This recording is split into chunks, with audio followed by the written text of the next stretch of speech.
भगवती तुलसी। तुलसी से जुड़ी एक कथा बहुत प्रचलित है।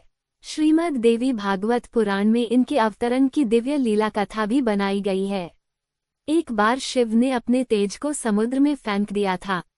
उससे एक महातेजस्वी बालक ने जन्म लिया।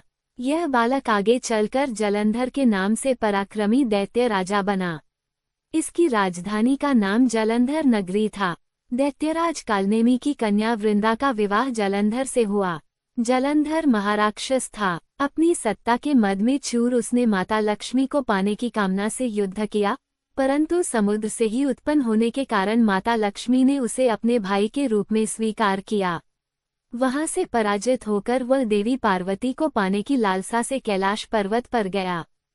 भगवान देवाधिदेव शिव का ही रूप धरकर माता पार्वती के समीप गया, परंतु मां ने अपने योगबल से उसे तुरंत पहचान लिया तथा वहां से अंतर्ध्यान हो गईं। देवी पार्वती ने क्रुद्ध होकर सारा वृतांत भगवान विष्णु को सुनाया। जलंधर की पत्नी वृंदा अत्यंत पतिव्रता स्त्री थी। उसी के पतिव्रत धर्म की शक्ति से जलंधर न तो मारा जाता था और न ही पराजित होता था। इसलिए जलंधर का नाश करने के लिए वृंदा के पतिव्रत धर्म को भंग करना बहुत जरूरी था।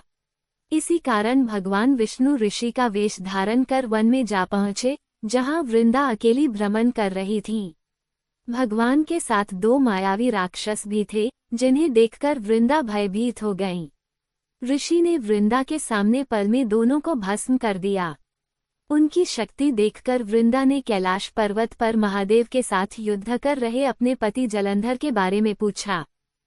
ऋषि ने अपने माया जाल से दो वानर प्रकट किए। एक वानर के हाथ में जलंधर का सिर था तथा दूसरे के हाथ में धड़।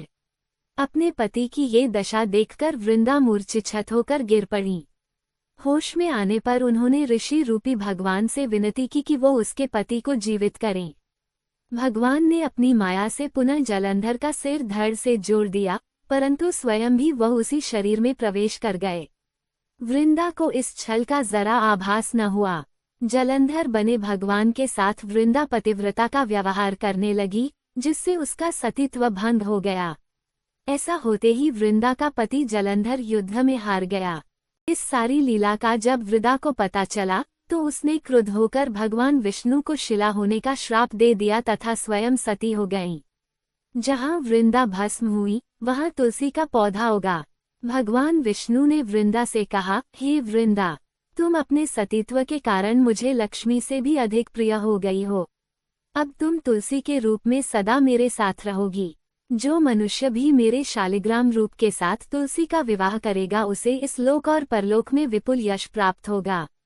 जिस घर में तुलसी होती है, वहां यम के दूत भी असमय नहीं जा सकते। गंगा व नर्मदा के जल में स्नान तथा तुलसी का पूजन बराबर माना जाता है। चाहे मनुष्य कितना भी पापी क्यों न हो, मृत्यु के समय जिसके प्राण मंजरी रहित तुलसी और गंगा जल मुख में रखकर निकल जाते हैं, वो पापों से मुक्त होकर वैकुंठ धाम को प्राप्त होता है।